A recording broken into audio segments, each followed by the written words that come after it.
And here is another bit of food for thought.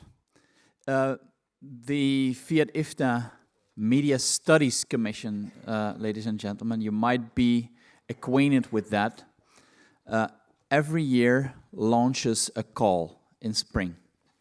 Launches a call towards the academic world, reaches out to a huge mass of human brains and tries to tap into that. And then they select 2 good proposals, and that is where we as FIAT IFTA try to make an immediate impact, try to promote the research, the scientific, academic research that is being done on our archives, with our archives, in our archives. And this year as well, we selected 2 speakers, and Dana Mustata, the chair of the Media Studies Commission, is going to tell us much more about that and introduce the speakers. Thank you, Dana.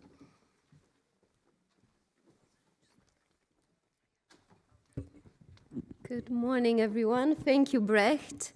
I am Dana Mustata, the chair of the Media Studies Commission, and as Brecht was saying in this panel that we organized for this morning, you'll get to hear 2 of the 3 research projects that we have commissioned for this year. What they will be presenting is work in progress, so feel free to give them feedback, to ask them questions and give them comments so that they can take that onto their work and then produce their final research reports.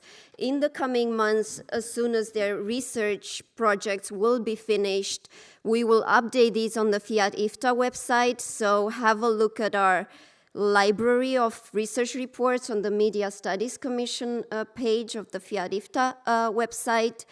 I will introduce, before I introduce the 2 speakers and their projects, I want to say that one of the grantees for this year unfortunately couldn't be present. She is working on her project and she will publish a research report on our website.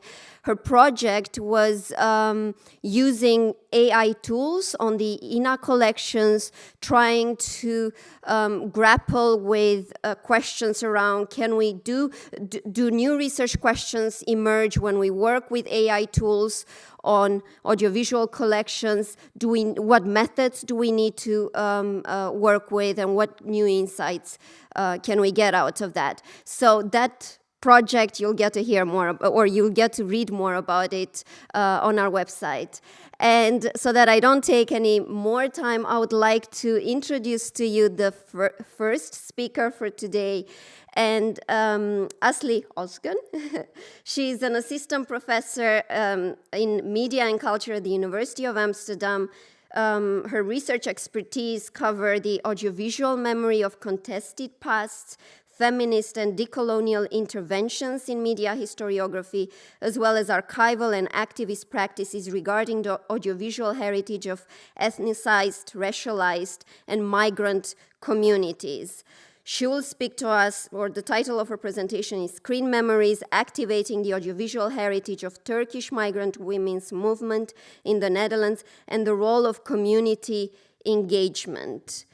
Something that maybe before I give her the floor and she sets up the presentation, I can emphasize, we have indeed a great response to our calls for projects, and out of that response, we select projects, and we've been trying to select projects that we thought bring some added value and bring something back to the archives. So the 2 projects that you will hear about today, we thought they enrich the archive collections that the researchers worked with, perhaps with new insights, perhaps with additional historical sources that were produced as part of the research project. So I invite you to hear our first presentation for today. Asli.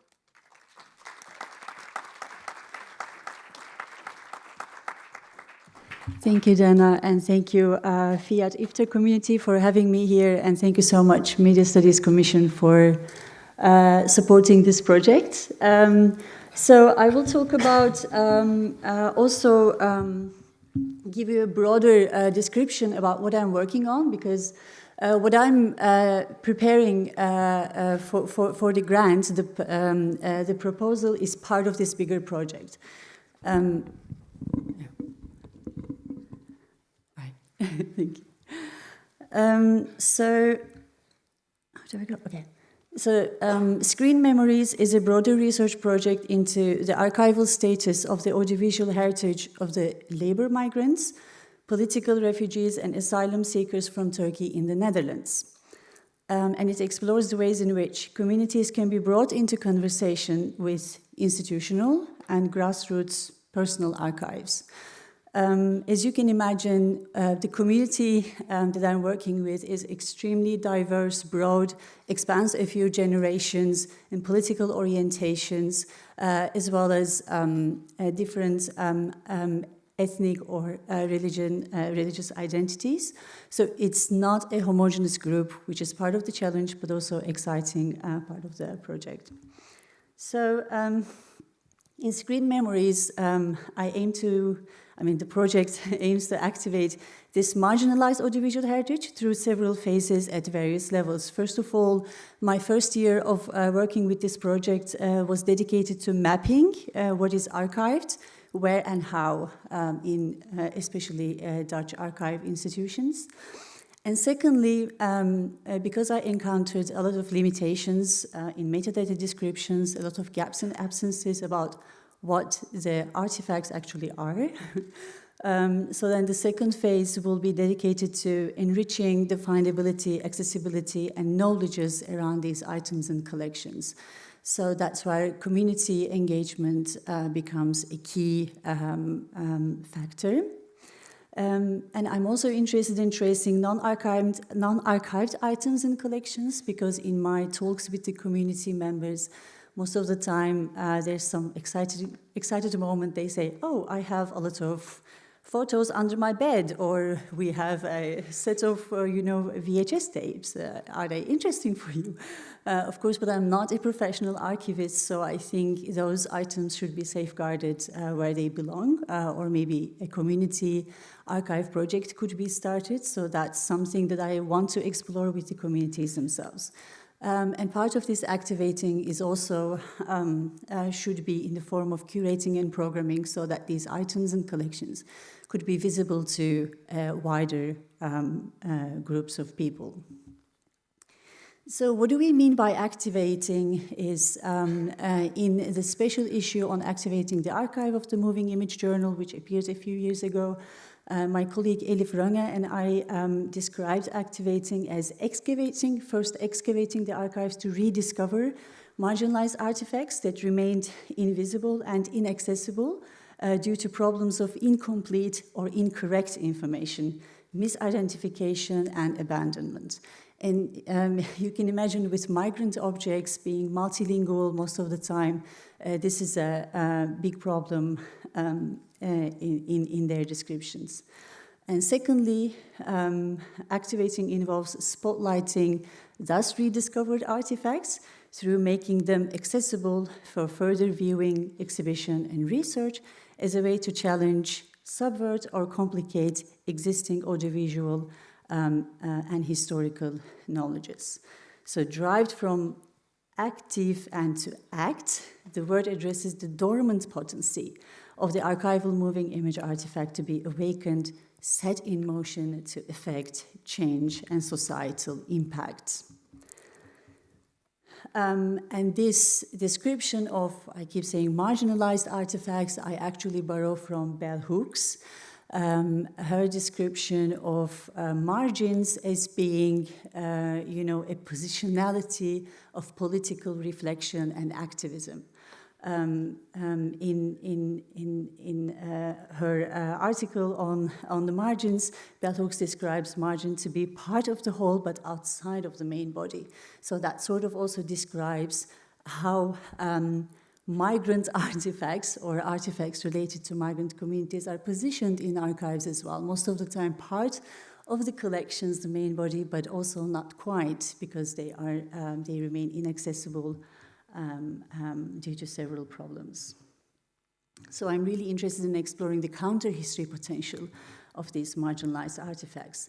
And in this project then, how do I approach the archives is not what an archive is, but what an archive does. So archives not as necessarily sources for writing history, but archives as agents or forms of historiography. What sort of historical knowledges do archives produce, and what can they teach about today, and can they play a role in transforming or affecting some social historical discourses in today's society? And this I borrow from Vern Harris.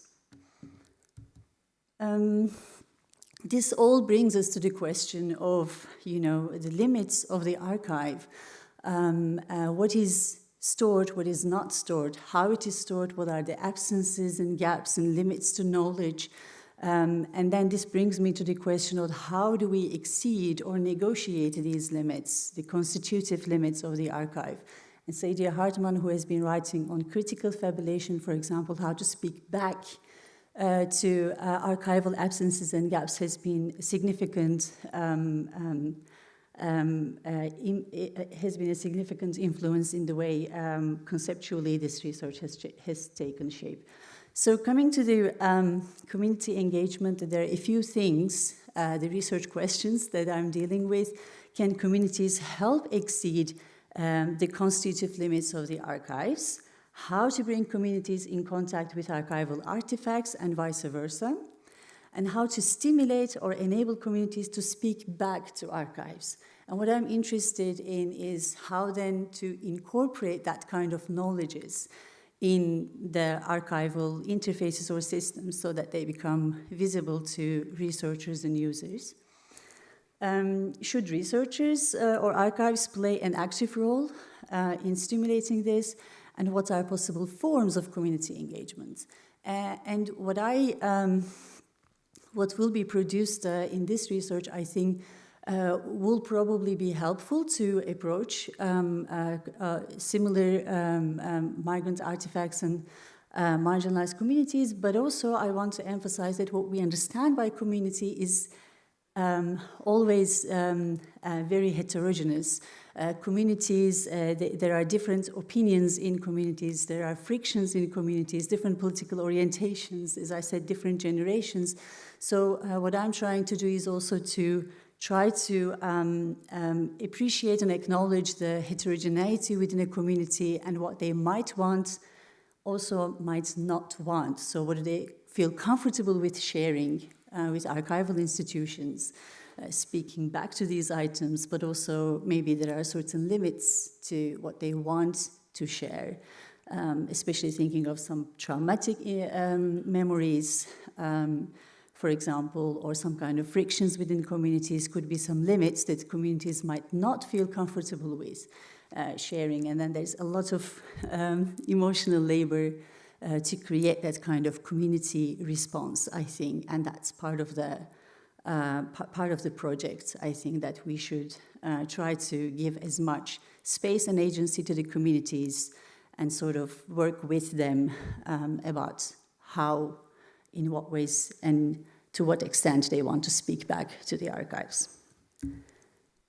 And in this case, of course, we come to Bonaventure Nigum's idea of communities activating the archive, but also communities being activated by these archival elements. I will show you some examples. This is sort of the mapping so far I wanted to share with you. The items relating to Turkish community, or the visual items relating to Turkish community, scattered, very typical of migrant communities' archives across different institutions. Across different institutions, International Institute for Social History, for example, which is mostly holds paper archives. Sound and Vision is a very important source because there has been a lot of television content produced for migrants and by migrants sometimes. Dutch National Archives hold some items as well, and Atria Institute on Women's History, which is like an archive dedicated to women's history, also holds a lot of key materials. This expands further, but this is more or less the items that I could find in the first year of my research. There are, of course, audiovisual items in International Institute for Social History as well. I picked this one for you today just to show you. So this is a film called Met een nieuwe naam gastarbeider. So if I need to translate, with a new name, the guest worker. So it is stored in the International Institute for Social History. It is a film of 45 minutes on 16mm print, directed by an Iranian filmmaker, Faride Farjam. It is spoken in multiple languages, some Turkish, sometimes Dutch, but the subtitling, as you can see, is in German. So it's quite a complex item to tackle because all the metadata description is, of course, in Dutch because that's what Social History Institute is working with most of the time. But there are all these different complexities to this item, and here on the banner you can see even more languages because the workers' movement in 1970s was actually not limited to just one national or ethnic identity, but most of the guest workers coming from different countries actually struggled for equal rights and better working conditions together. So there was also a lot of, multilinguality was a defining characteristic of that political movement and that group. So how do we reflect all those different layers of multiple languages, multiple histories, multiple memories in a way, in the way that this item is preserved in an archival institution? How can communities speak back and bring that knowledge in a way to contextualize, but also for us to be able to appreciate the different layers of history, which has gone mostly forgotten or nowadays not very much part of the public discourse in the Netherlands, at least. And these reflections are forthcoming in an article which will appear in the coming months. So the first phase of mapping findings I'm sharing in this article. But now I want to go to this, my beloved archival object for the past few months that I'm working with is a television documentary that is preserved at Sound and Vision, produced in collaboration again with a Turkish producer or documentary filmmaker, we may even call her, for the Dutch television. So I have a clip of 2 minutes. Could we maybe play that? Is that possible?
So much.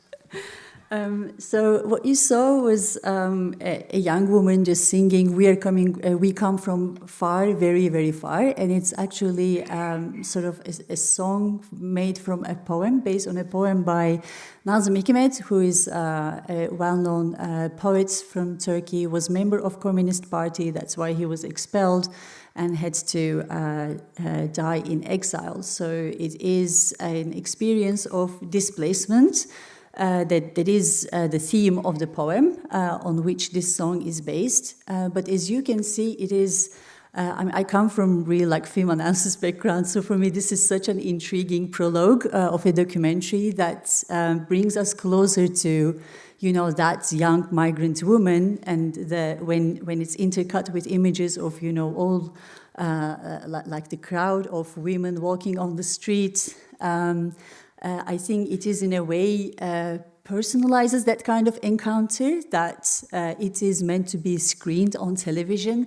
So in a way you could imagine that this was one way to, give voice to, literally as well, give voice to the young migrant woman to tell their own stories. So what we see is not a straightforward representation, it is a self-representation.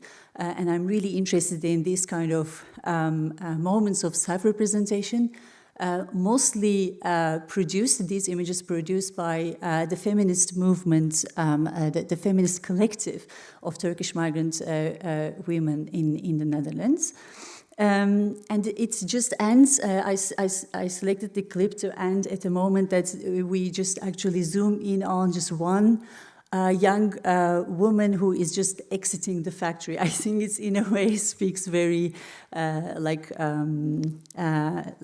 very funnily to the memory of film medium as well, just going to exiting the factory, and then we have a migrant worker, and we will follow her and listen to her story, how she got to know this Turkish feminist collective, which was active from 1975 onwards, so quite early. And they wanted to appeal to as many women migrants as possible, not only the Turkish ones, but they also understood that the language was very important. Most of the women coming from Turkey couldn't read or write, so they actually were organizing classes, like sewing classes, to have them to give them some skills for economic independency. But also Dutch classes and Turkish reading and writing classes. So that was sort of their organizational strategy to reach out to as many women as possible.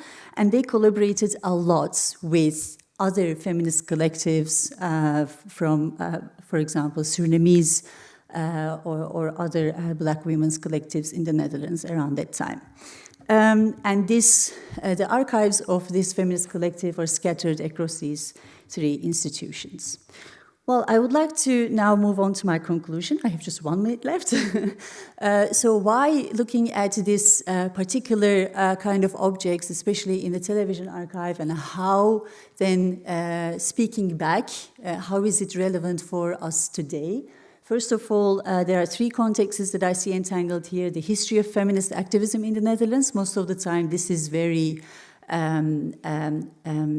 this is a very sort of a whitewashed history. So the feminist activism of migrant women are not part of this canonical history, so to say. It's really important to excavate the the history of intersectional feminist activism in the Netherlands. And secondly, the national narratives of television history in the Netherlands also doesn't so much take into account the content produced by the migrants, while there were a lot of different initiatives started by migrants to produce television content as well as radio, actually. And finally, this speaks to, in a way, to feminist media historiography, especially the speculative turn. What do we do when we face absences and gaps and silences? How do we speak back in a way that is productive to also influence the production of knowledge? So in my project then, within the FIAT IFTA grant, I want to organize a community event, like in the form of an exhibition. This is an image from another exhibition, but which was a inspiration for the event that I have in mind, to put a selection of archival artifacts, videos, as well as paper documents in a space, and invite the community, especially the women activists from the feminist collective primarily, but it will be open to public as well, to engage with these archival artifacts and leave their own memories sort of in the form of a diary. They can just write down whatever memory is activated. So in a way to one form of just experimenting with one form of community engagement. I will stop here. My time is up, and if you have any questions, I would be happy to reply. Thank you.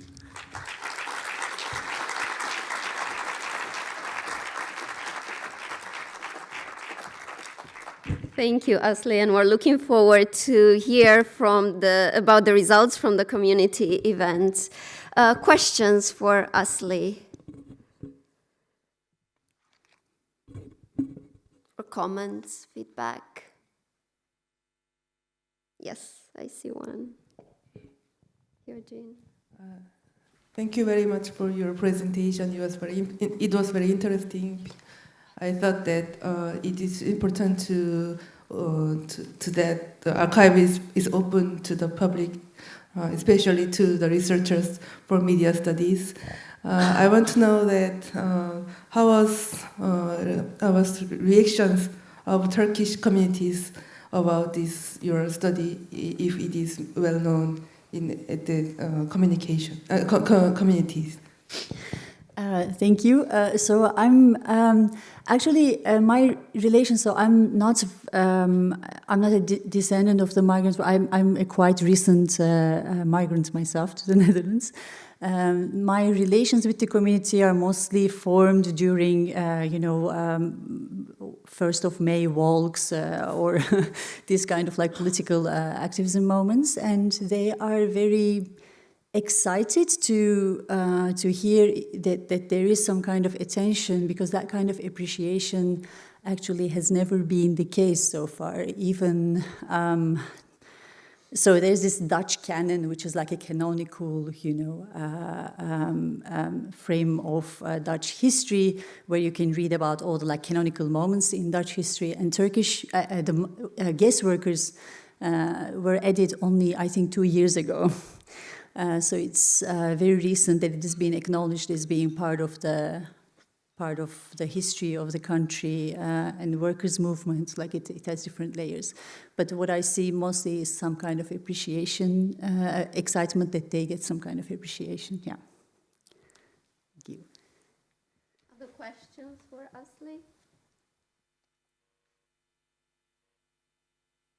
Maybe I have a question because I find it really important that you have you're trying to research the history of these women across different archives, but also across different types of archives. You have the state government archives, and you also have the more grassroots community archives. And I wonder whether in your research you've sort of come across differences in how these women are portrayed in these different types of archives. I would be curious to hear. Yeah, that's a great question. Well, it's true. I'm working with different media, a lot of paper documents, photographs, but mostly coming from a film history background. I try to limit myself to audiovisual. But the differences that they are portrayed, I'm sure it is there. So far, I'm limiting my research to self-representation. And it was a big concern, especially in 1980s, when the group became bigger and new generation, of course, the second generation was also a big concern. But there is some studies, for example, Andrea Möseler, I can mention her name. She did like a big scale research about how archives contributed, like the tagging and keywords, how they contributed to perpetuating stereotypical images of migrant women. And her findings has been really like crucial starting point for my research then to look at from the other side. But it's true that the tagging, keywords, and all these, what images are available for, you know, circulation in the wider media. So this, there's definitely some key role that archives play there to impact the representation, let's say, yeah. Thank you, Asli. I would like now to invite to the stage our second speaker for today, Adina Brădeanu, and she's a subject consultant for Romanian Studies at Taylor Institution Library at Bodleian University at University of Oxford. She has a PhD from the University of Westminster on the memory and the professional culture associated to a landmark film studio of socialist Romania called SAHIA. She has curated a public history project which produced a set of film resources for research and education called SAHIA Vintage. And more recently, she was a research associate at the University of Oxford on a linguistics and community project developed around heritage audio and photo material donated to Bodleian University. The title of her presentation is Collaborations Across Media in Socialist Romania, Researching One Archive in the Absence of Another. The floor is yours, Adina.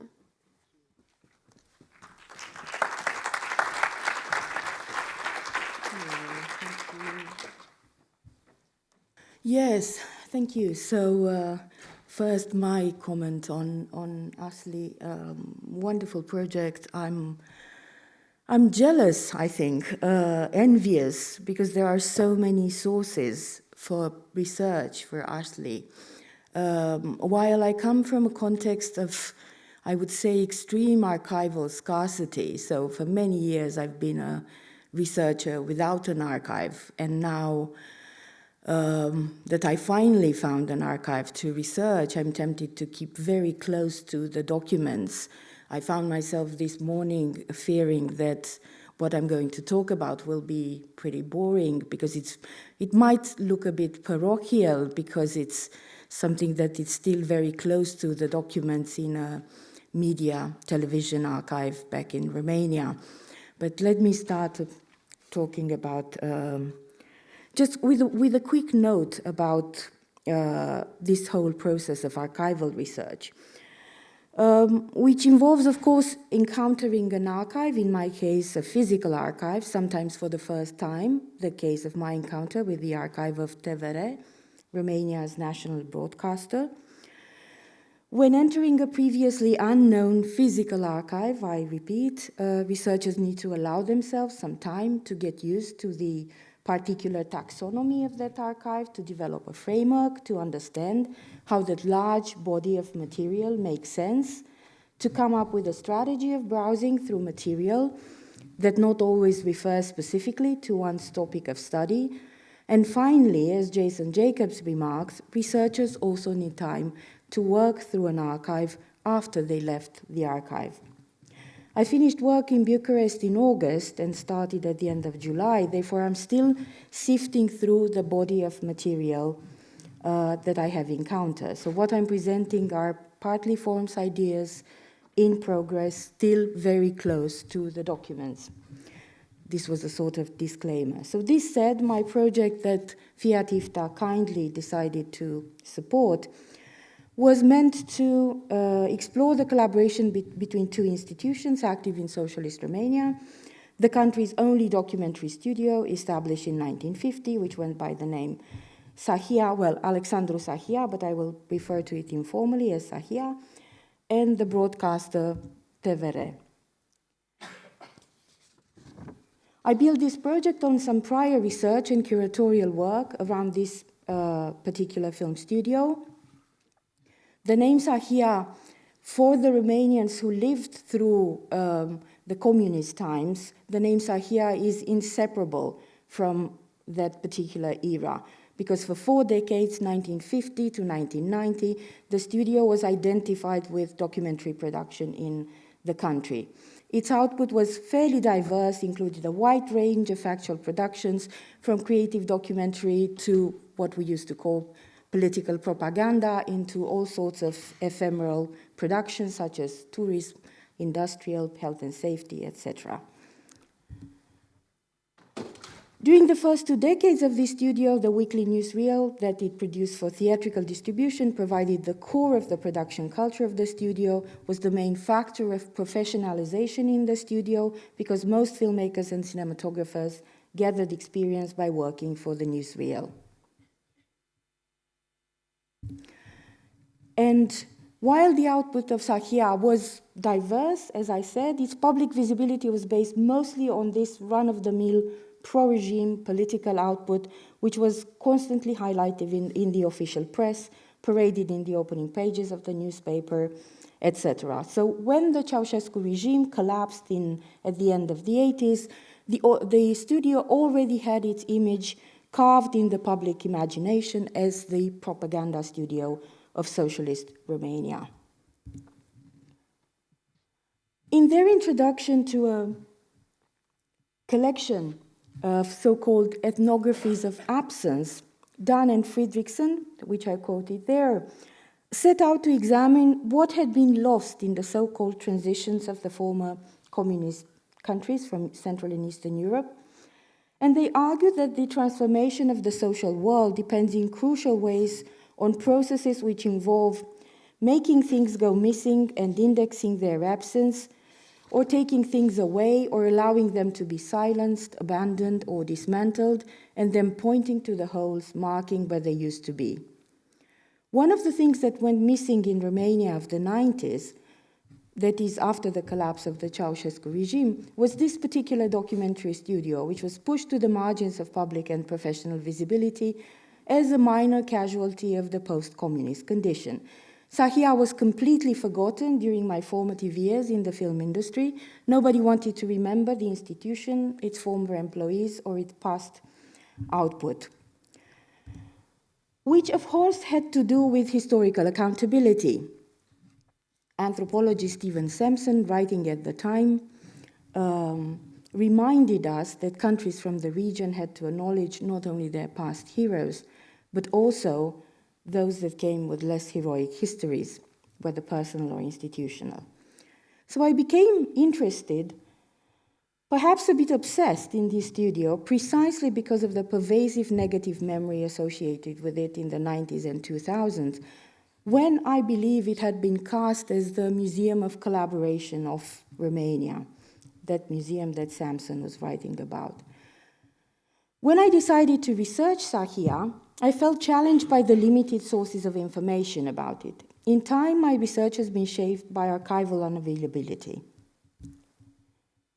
Starting from 2003, for more than 10 years, I tried unsuccessfully to access the written archive of the studio. But the archive, as well as the studio itself, were some sort of abandoned political entities, like many other archives from the region, which have been neglected and sometimes destroyed through the combination of underfunding, lack of political commitment to their preservation, or the sheer incompetence of those in position of decision-making. Finally, in 2016, myself and other colleagues managed to gain temporary access to this archive, some 9 tons of written material. That access lasted for about 6 months. Then the archive became unavailable again, several months, and it has been so ever since. Of course, when confronted with this archival scarcity years ago, I turned to oral history. Then in time, together with colleagues from Bucharest, I built a public history project about the film archive of the studio. As this archive the film archive was available at the National Film Archive, though nobody was interested in it at the time. I think my decision to curate segments of this archive had to do, on the one hand, with the need to bring this into conversation, into present, bring the studio and also the films, but in particular the institution, but also to regain agency in relation to the unavailable written archive of the studio. We did that through public screenings. We published a DVD series, and then we launched an online platform. So when I devised my project for FIAT ITFA, this is where I was, at a point where I felt that I had helped catalyze this much needed re-examination of the studio in the present, but I also wanted to find ways to validate and to develop further my research and the kind of historical narratives that I build mainly based on interviews and some scarce resources that I could find. TVR, the Romanian television, was the first media organization whose name occurred in my interviews about Sahia. As a site of interaction, occasionally of friction with the studio, an organization which in different ways and at different moments acted as a collaborator, a competitor, or a mirror for the studio, or the other way round, because if we are to think, the studio was a relatively small institution compared with the national television, 200-300 of employees versus 1,000, 2,000 employees for the Romanian television at various times. So during my time in the TVR archives, I look for ways in which these two institutions defined each other's territory, as well as the territory of the factual produced in Romania between the 50s and the 80s. I had some preliminary questions, which you can see here, with some room left for archival serendipity. I also had a list of preliminary list of names that I wanted to look for firstly in the multimedia archive. Here is a screenshot for various names that I searched for. I started work by searching in the multimedia archive for the name of the studio, some of the most visible professionals. Then I moved on to the written archive, followed by more searches in the multimedia archive, depending on what I found in the written archive. And finally, I viewed some programs on beta and 16mm. In the written archive, I've looked mainly for two time periods. The first one had to do with the early days of television, when the studio, which had been established some 7 years before and staffed with a pool of graduates of the prestigious Russian film school GIK, I thought may have been approached by TVR for some advice and knowledge exchange. The second context had to do with the expansion of television around the 60s and 70s, more specifically its news program, social inquiry, current affairs. Because what was clearly a period of expansion for TVR, the mid-60s to mid-70s, let's say, was clearly a period of decline for Sahia. And I wanted to see whether there was any connection there. Also, at the time when I started my research, there was a new digital resource. I know this is fairly common to have newspapers digitized, but there were very scarce, until last year, there have been very scarce resources of non-language newspaper material. So we finally have that through this new database, Arcanum Digiteca, which was very useful for me because I used it to compare material gathered from TVR with TV listings from various newspapers of the time.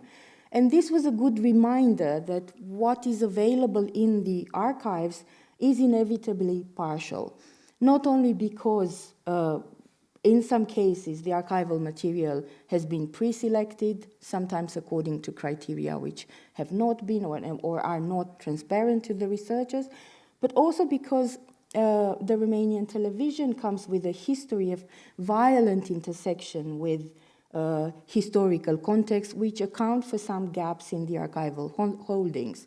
First, there were the events of December 1989, which resulted in some material lost from the archives. Then there were some other violent altercations which involved breaking into the building of the television in the early 90s. And even earlier than that, in the 80s, there was another context when, due to a political decision to recover the silver from the film reels, many of those film reels were destroyed. So one of the contexts that I mentioned had to do with beginnings. The other context had to do with endings. Now, looking at the beginnings, from the late 50s to the late 60s, the television and the technical lab of Sahia had their first studios at the same, so the lab of Sahia and the first studios of TVR shared an address, this 2 Molière Street, something which I don't think many were available of until now. Then, during its first years, TVR tried to, of course, to develop collaborations with the film industry to ensure an exchange of know-how and the supply of films, both documentary and fiction. Here, for instance, we find a knowledge exchange session between these two institutions on the occasion of the issue 500 of Sahia's newsreel, which was also TVR's first year of activity. There were also more mundane exchanges, such as this one, where the two institutions agreed that that Sahia will allow TVR to use their water supply. And of course, we know from research on other national contexts that cinema newsreels influenced early television newscasts, and also that news footage was supplied in large part by newsreel companies. This was also the case here when the multimedia archive of TVR still holds 8 issues of the weekly newsreel, News in Picture. 7 from these are from 1957, the first year of television, and 1 from 1962. Here are some of the opening and closing credits from one of the editions of the newsreel. And also the presence of the newsreel in the program is confirmed by documents in the written archive. Here we see a News in Pictures from 7 July 57. And then in 59, we see that the television has already started its own news bulletin, Jurnalul Televiziunii. And for a while, the News in Pictures from Sahia coexisted with Jurnalul Televiziunii until they started to rely only on their news programs. So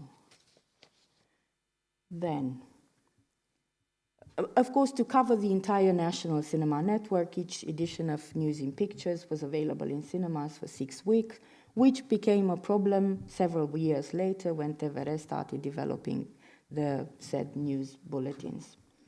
Apart from the newsreels, this expanding program of TVR also needed short documentaries to fill the gaps in its programming. As we can see from, these are the news, sorry. Yes, from this excerpt from one of the documents in the 60s, early 60s, which reads, the program will be supplemented with documentary films as deemed necessary.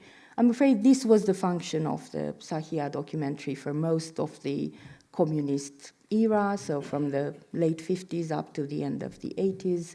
The Sahia films were basically fillers for TVR. These were very, very short films. There has always been an issue. The films were only 10 minutes long. The documentaries tried to obtain a slightly longer material for their films. But this 10 minutes length was very convenient both for the film industry because the films were screened in cinemas before the main feature films, and also for television, which literally rented films from Sahia and fitted them into various programs wherever necessary. The second context that I want to look at has to do with this drastically reshaped media context in which the documentary studio operated from the 60s up until the mid-70s. This was the golden age of television and was a period of decline for Sahia. Basically, for the film production, documentary imagination, the 70s are almost invisible. Just a decade which is sandwiched between 2 other decades, the 60s and the 80s, which are sort of periods of times of documentary enthusiasm, which led to the flagship films of the studio. This invisibility of the 70s on the documentary output of the studio is salient as this decade brought the most significant deterioration of the professional culture of the studio and of the identities, professional identities of the filmmakers. Firstly, in March 1974, the newsreel ceased production. This is a moment that most Sahia filmmakers describe as a trauma for their community, because the newsreel was what kept them attuned to the life of the country. It also kept them in touch with some other 30 international newsreels that Sahia had active exchanges with. This is a production of the studio in 1970, 52 newsreels plus 20-something periodicals. We also see the production of the recently established film department of TVR, only 16 films.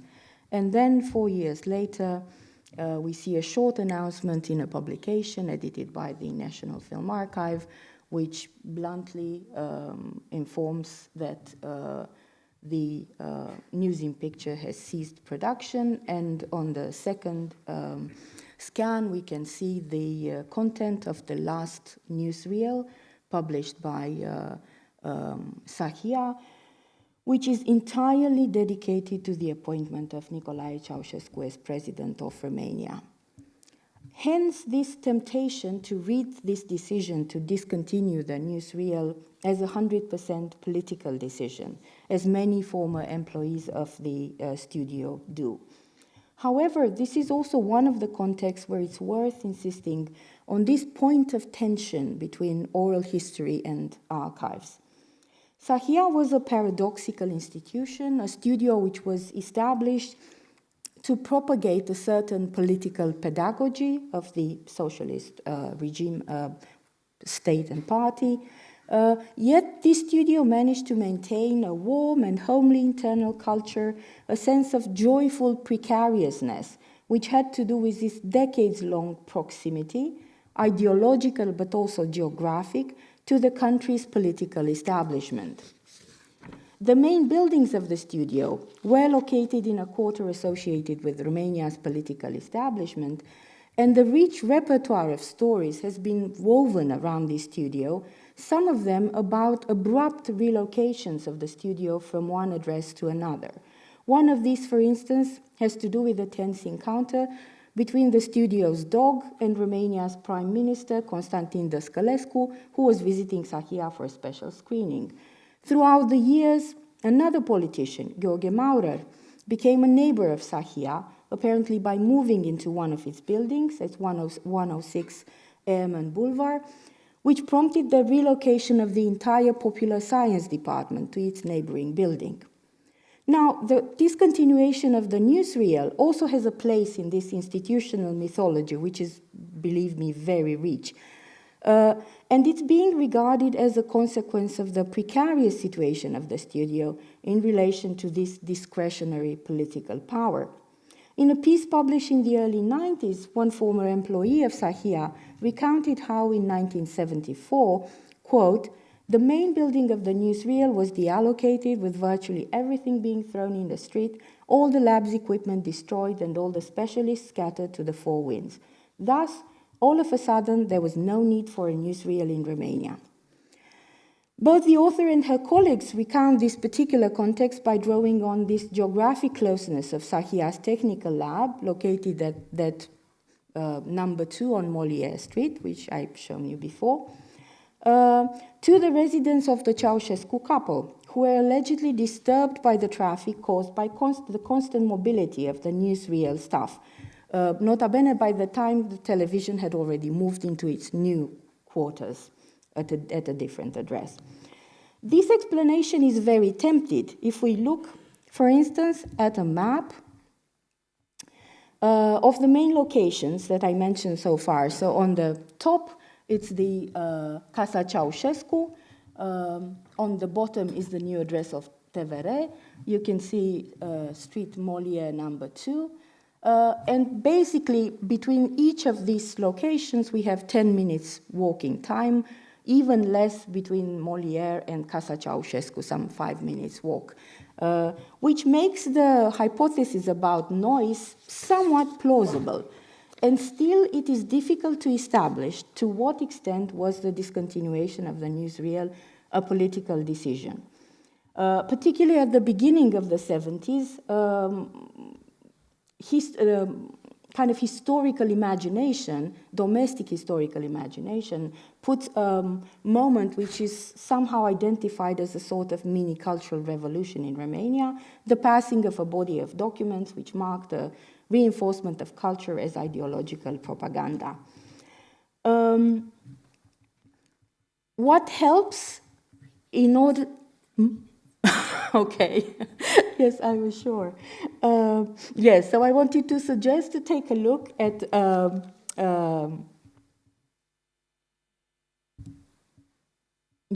take a look at two films, basically some screenshots from one of these films.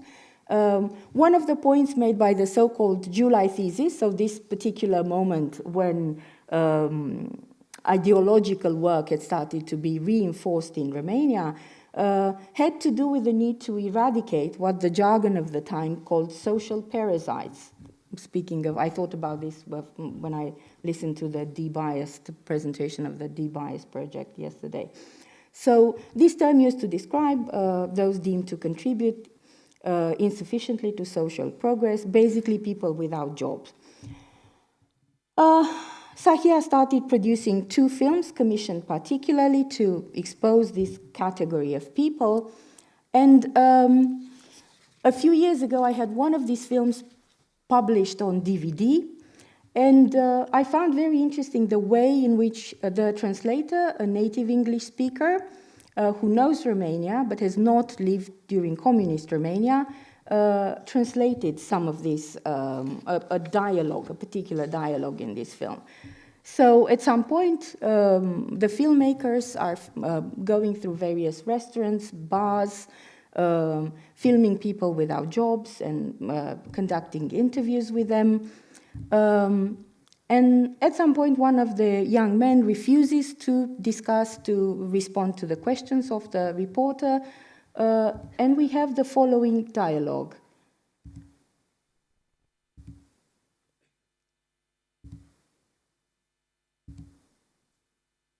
And here we see the sound recorder smiling,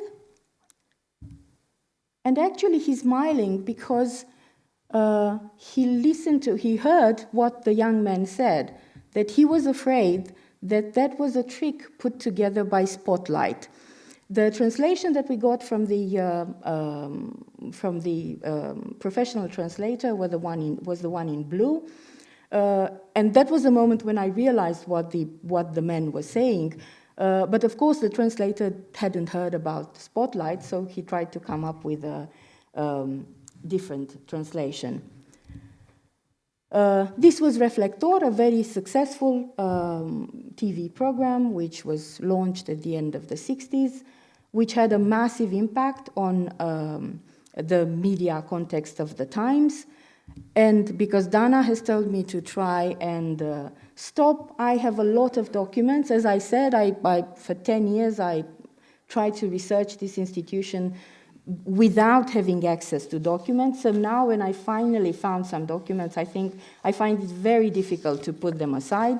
So we have, what is interesting is that we have all sorts of documents from various sources. On the one hand, from Sahia, I managed to source from some private archives a couple of documents, just from some people who used to live for the studio, to work for the studio, but also from television. All sorts of memos, reports, and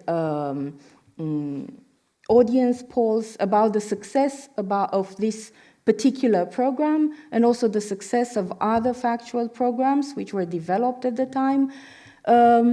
And I'm trying to follow the way in which the newsreel is winding down, while television is, of course, developing. This is a new structure of the newsreel that they are trying. Again, new reports, new memos. The cinema program of the television is covering this whole discussion, debate really about what kind of films are made at Sahia. They are trying to find a way to keep making the films that they want. the newsreel is finally stops production in 1974. And we see this opposite move. On the one hand, the documentary studio is going down. They can't make the films that they want to make. But on the other hand, the television is making exactly the kind of factual that Sahia is really not allowed to make at the time anymore. And I just want to, I don't want to, because I skipped very much from what I have gathered, that I said I'm still very close to the material, so I need some time to step back in a way. But what I wanted to say is, rather than have a conclusion on what I try to present you, I'd rather reflect on my being here, presenting on research funded by FIAT IFTA in order to fill in for an unavailable archive. This October marks exactly 20 years since I first arrived at Sahia, starting on my doctoral research. 2 decades on, the studio and its written archive still continue to be vulnerable entities. The project that I curated for almost 8 years, based on the films produced by the studio, was very successful in Romania, to the point that people today are writing to us rather than to the film archive to inquire about various films. On the other hand, my long-term attempts to access this archive have given me the measure of my own vulnerability, and they reminded me that researchers themselves are sometimes vulnerable entities as archival stakeholders, and that I find very interesting all the discussions happening here about how the world is moving forward. I'm really sad that I'm still dealing with this kind of context, and I wish I would be able to present something that looks better. Good, thank you.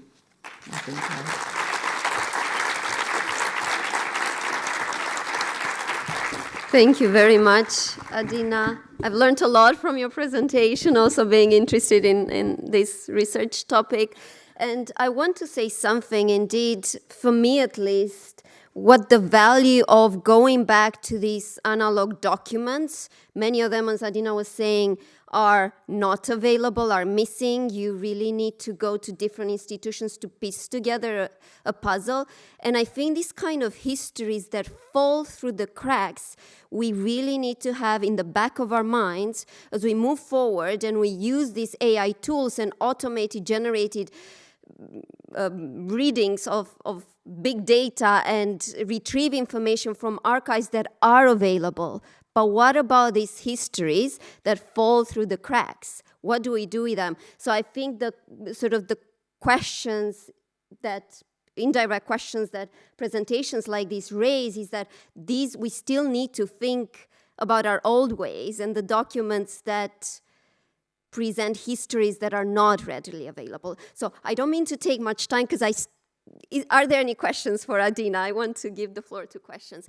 I think I see Johan in the back. Maybe if a microphone goes there.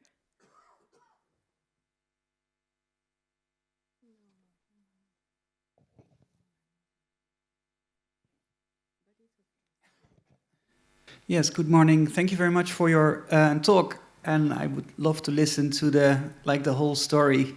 But unfortunately, there wasn't enough time to go through the last bit of your talk in detail. But I have a question. So, you talked briefly about oral histories.